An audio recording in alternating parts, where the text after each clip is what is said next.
Guys, it's Sarah, and today I'm going to be doing a tag video. This is a tag that I saw on Jaylen's channel. His channel name is The Bar and the Bookcase, and this is the Bar and the Bookcase tag. I really do love Jaylen's channel. We don't read the same, but I do really enjoy his content, and he always is drinking a beer, and he talks about what beer he's drinking, and he has a wide variety of what he's drinking, and he always talks about it. He also has Boston Terriers, which Boston Terriers have my whole heart. So I love it when he shows his dogs. So cute. Anyway, if you have not checked out his channel, please make sure you do. I will leave him linked down below along with his tag video here. And we are going to talk about the questions. The questions are drinks, and then he has created prompts based on those drinks. So the first prompt is an old-fashioned, and for this one, we are supposed to give a historical fiction recommendation. And I love historical fiction. My favorite of all time is The Nightingale by Kristen Hanna. I'm not going to recommend that one today. I recommend it every other day. But for this one, I wanted to go with one that I haven't talked about for a while, and that is The Huntress by Kate Quinn. This is a fantastic book that is told from 3 different perspectives. The first one is a war journalist, basically, and this is all post-World War II, and this journalist is basically setting his sights on this one woman who has eluded capture for a very long time. She is a German woman, and she has been deemed the Huntress.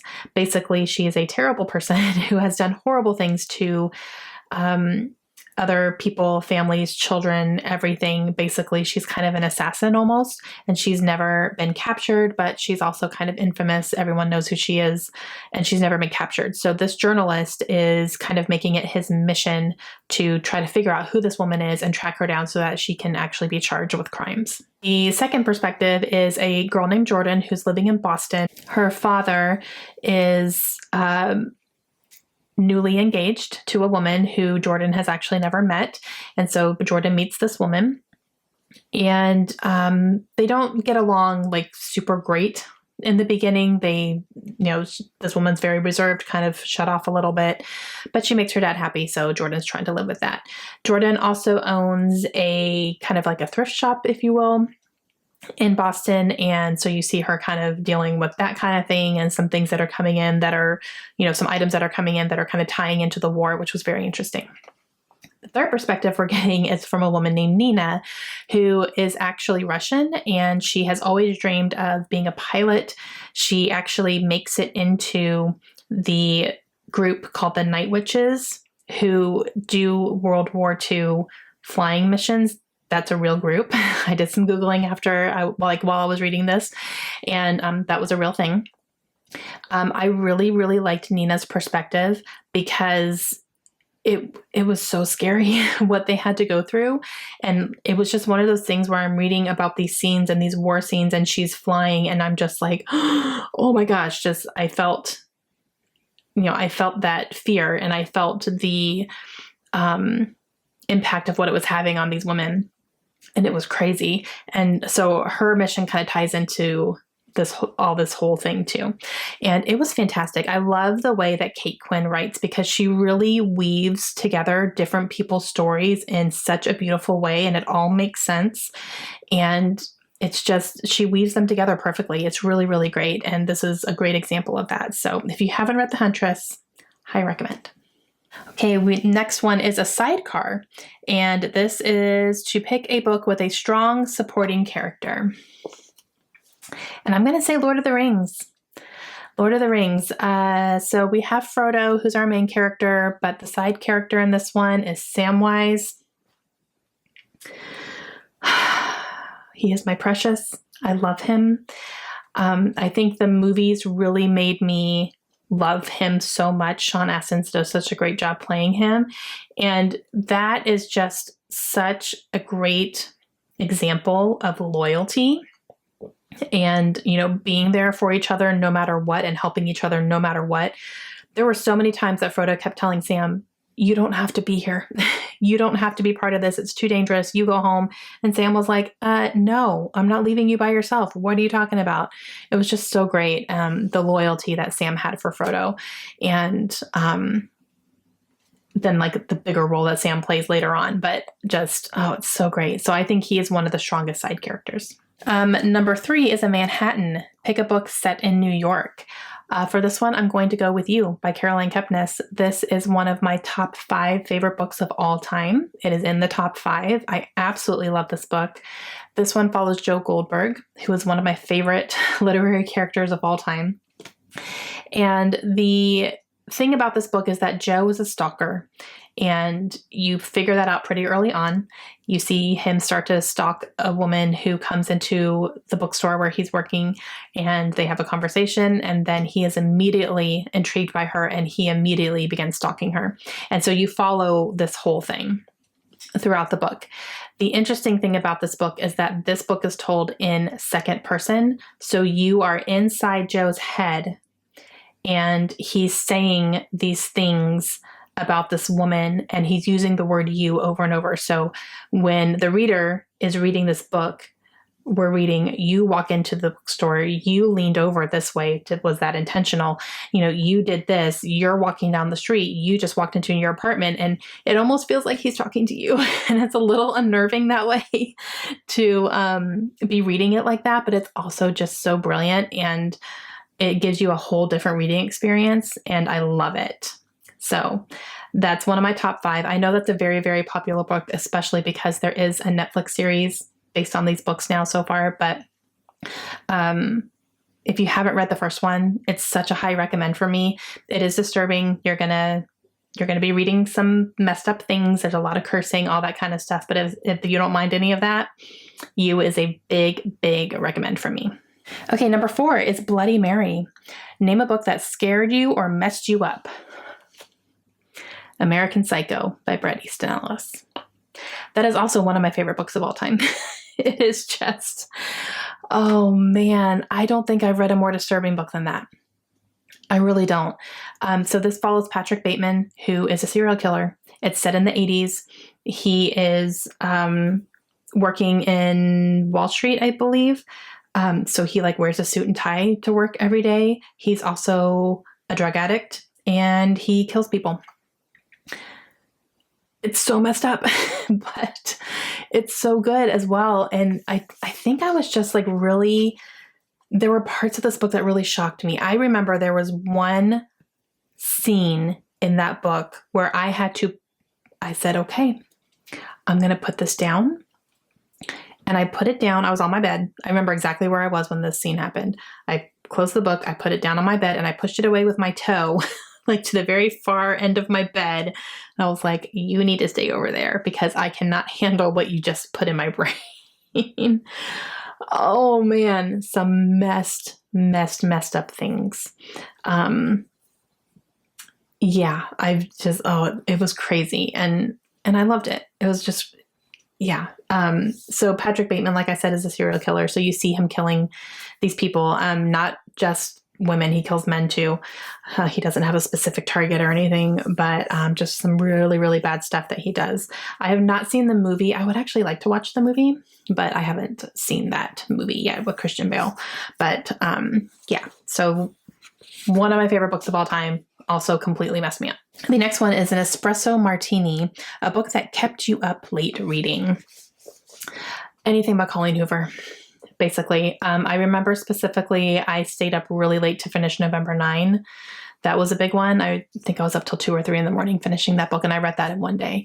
And anything by her, I just get completely sucked in, and I can't put the book down, and I always stay up late reading her books. It doesn't matter what book it is. I'm always up late reading them. So November 9, since that's kind of the biggest example I have of hers, follows a young girl who is at a restaurant with her dad and having a conversation with him. And it's a really, really hard conversation that they're having. In the booth right behind them, so directly behind them, is a boy, and he's overhearing their conversation. He kind of comes into her rescue, if you will, with her dad, because they're having a hard conversation. And then he kind of swoops in a little bit and saves her and just kind of gives her a little bit of an out of that conversation, even though she has no idea who this kid is, right? And so she kind of goes with it. And from there, they strike up a friendship. And it's very much an insta-love type of thing. They spend the entire day together, and they meet on November 9th. However, the next day, she is moving away from, I think they're in Los Angeles. She's moving to New York, and she doesn't change her plans to move, but they agree that every November 9th they are going to meet and kind of catch up. So you see them meeting November 9th every year for a while, and kind of how that meeting goes and all that stuff. And then, you know, it kind of goes from there. But yeah, it was really good. I really love that one. And it made me cry at the end. I don't cry, but that one made me cry. Okay, the next one is a Sazerac. Never heard of that drink. But something that left you disoriented. And, oh, I remember Jaylen talked about this. A Sazerac, I think, is made with absinthe, which can kind of make some people hallucinate sometimes, I think. So I think that's what this one was. Okay, so this one I'm going to talk about, Unbury Carol by Josh Mellerman. This one left me disoriented. It's kind of a Western, but there's a little bit of a paranormal aspect to it as well, because you follow this woman named Carol who dies and she's buried. She's actually killed by her husband, I believe. And, but she's like, is she dead? It kind of is that whole thing. It's like, you know, people around her are feeling like she's haunting them. And it was just, it was difficult to read that book because I was confused a lot of the time. So I definitely felt disoriented. I was like, what is going on? And even when I finished the book, I was like, what did I just read? Like, it was just so strange to me. And, yeah, so I would definitely say that one. Like, it's even still hard for me, even though I've read the book, it's hard for me to explain. And I think even when I read it, it was hard for me to explain, even freshly read. So it was very, very interesting for that one. Yeah, it was a weird book. Okay, the next one is A Long Island Iced Tea, a book that does too much. There's just too much going on. There's too many things in here. And then you can get a bonus points if you thought it did too much, but it worked. Okay, so for this one, I think there was a book that did too much with Stalking Jack the Ripper. I think that one was trying to do too much. And this one's by Carrie Maniscalco. Now, I didn't hate this book, but there was just a lot going on. So this is kind of like a investigative type thing where Jack the Ripper is the killer in this book. We're in the midst of him killing these women in London, and our main character is catching on to what's happening, and she's trying to investigate who this person is.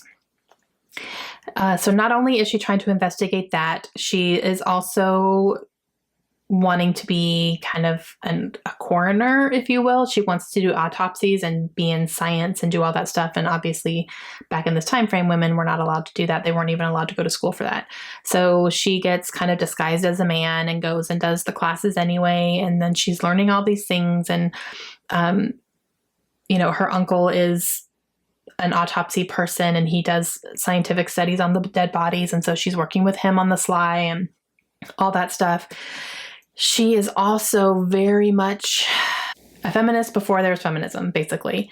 And she would get very, very offended if anyone like even held a door for her, like held a door open for her, even though that's what everybody did back then. She would get offended by it. And that's the part that I felt was too much. I was like, I don't think her personality fits into the time that she's living, to the point where she's yelling at everybody and getting mad when anybody questions anything that she says because, you know, oh, well, it's because I'm a woman. No, it's because you're saying questionable things. You know what I mean? Or you're doing questionable things and you're going against, you know, all of the society that you're living in. You're going completely against the grain. And then you're getting mad when anyone calls you out on it. So that part about her character drove me nuts to the point where I was like, shut up. Like, I think I said that out loud. I was like, shut up. He held a door open for you. Like, oh my gosh, you know, like, don't get mad about that. So that is the part that was too much for me. I felt like her personality did not fit into the time frame that she was living in a realistic way. So everything else I got, like wanting to be part of the science and wanting to do these things, even though women were not doing those things. I understand that. But if you're just getting mad that someone's holding a door open for you, come on. No bonus points on that one because it didn't work for me. Okay, the next one is a Negroni, and this is to feature a book with a love triangle. I don't, let's see. Love triangles are fine for me. If they're done well, I think they're good. But not all of them are done well. One that I think was done really, really well was the Selection series by Kara Cass. I really liked that love triangle because it made sense to me. It made sense that America, was going to be in this bachelor type competition mainly so that she can just get some extra benefits for her family while she's in this competition, and to kind of help them out a little bit. She had no intention of going in there and actually falling in love with the prince or anything like that. And it made sense that she left a boyfriend behind. And so therefore it becomes a love triangle because she does start developing feelings for the prince the more she gets to know him, but she still does have this boyfriend back home. And so that's a big thing. So to me, that made sense. I thought it was done well. And it was kind of a natural thing. If you don't know, the Selection series follows a girl named America, and they live in the society where it's a dystopian, basically.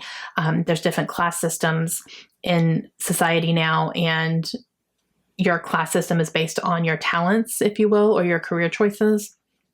And, the higher up you are, the more money you have, the lower you are, the less you have, all that good stuff. And then the royal family decides to do this competition called the Selection, where they will invite a certain number of girls from every single class and bring them to the castle. And then they all compete to become the prince's bride. So it's like a bachelor type thing, basically, in royalty. And they televise it. And anyone who gets chosen to be in this competition, their families get extra benefits. They get extra money. They get extra whatever, some luxuries while they are being in the castle and being in this competition.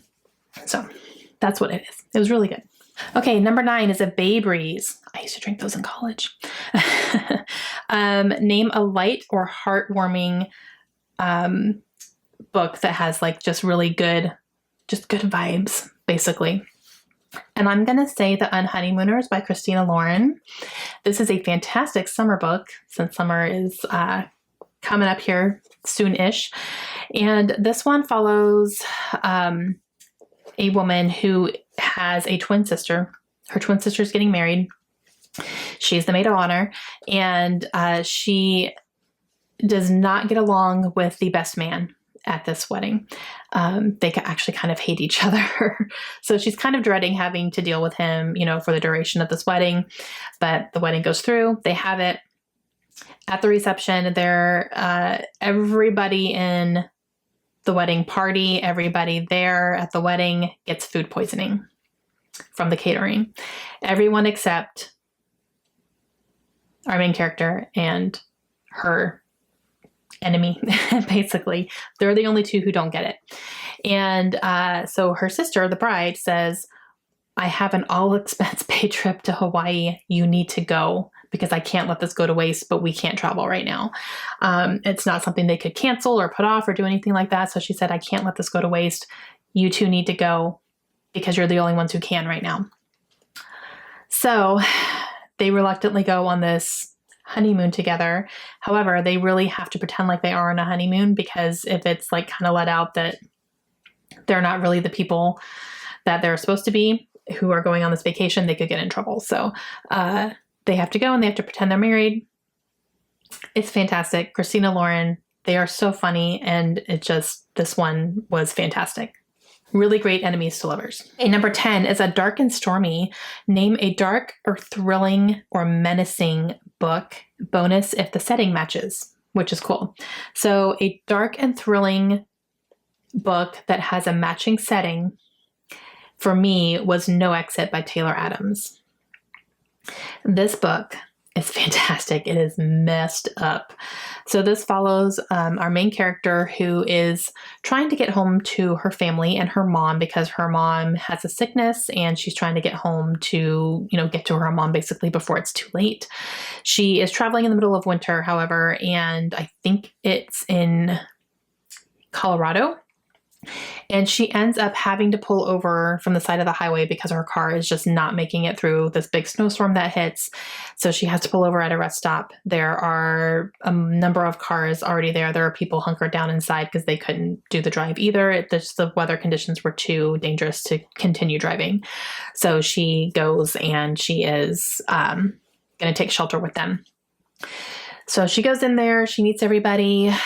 She's trying to get a signal from her phone so she can let her mom or her family know what's going on and where she is. And she goes outside to get the signal, gets a signal. As she's going back in, she's passing one of the cars and she happens to look in the window and there is a young girl in a cage in the back of a van. And now she's like, oh, there's a psychopath in there somewhere. And she has no idea who it is, how she's going to get this girl free. And it goes from there. So you spend the book trying to figure out who the psychopath is because they all seem genuinely good people. And it was crazy. It gets gruesome. So be aware of that, but definitely disturbing, definitely thrilling, and definitely the setting matches because they're in the middle of a snowstorm and it's isolated. And the last one is a martini. So recommend a classic book for a classic drink. And I would say my favorite classic is To Kill a Mockingbird by Harper Lee. And I guess that's might be more of a modern classic, but it is a lot of recommendation, like school required reading type stuff, and it's always recommended as a classic. So I'm going to go with that one because it is my favorite.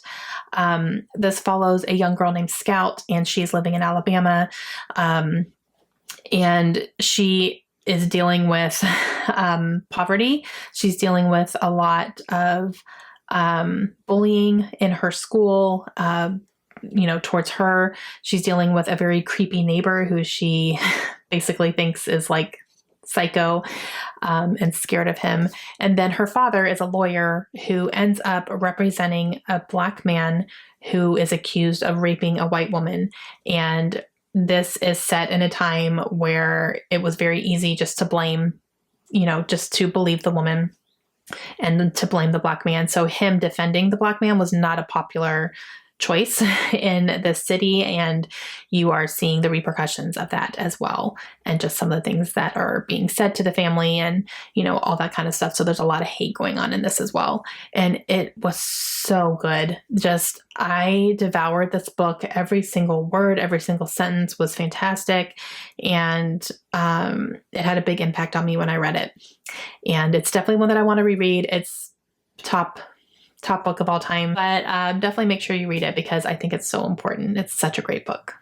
Okay, guys, that is it for me today. That is the bar and the bookcase tag. So if you have not checked out Jaylen's channel, again, I will leave him linked down below. Please make sure you do. And I hope you enjoyed it. Let me know what some of your answers for these questions would be as well. I'd love to know. And I will see you guys again soon. Have a great day. Bye.